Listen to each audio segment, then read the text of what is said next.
Amerikada bu yerdagi qaysidir pulini yoki deylik bitta uchastkasini sotdi-da, firmasini shu yerga tiqdi-da, $1,000,000 olib bordi. Mhm. Nima imkoniyatlarni qo'lga kiritadi bugun biznes egasi?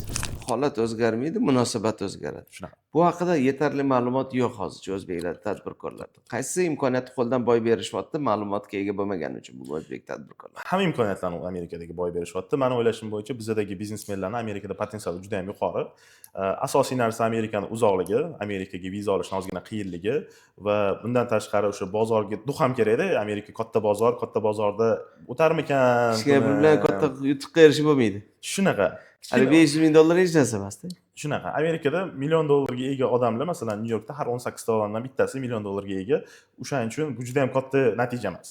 Masalan, $1,000,000 оборотlar. Shuning uchun katta bozor, lekin kichkinadan boshlab kattaga ko'tarish ehtimoli ham, potensiali ham katta bo'ladi. Xo'p, mana Amerikada bu yerdagi qaysidir pulini yoki deylik bitta uchastkasini sotdi-da, firmasini shu yerga tiqdi-da, $1,000,000 olib bordi.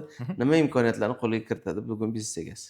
Demak, birinchi navbatda immigratsiya jihatidan boshlaylik, keyin boshqa jihatlarga ham qaraymiz. Immigratsiya jihatdan agar siz $1,000,000 investitsiya qilsangiz, bir green card olish ehtimoli juda ham katta yuqori bo'ladi. Ishlab turgan biznesga tikadigan bo'lsangiz, sizga Amerika hukumati tomonidan investitsion o'sha green card beriladi.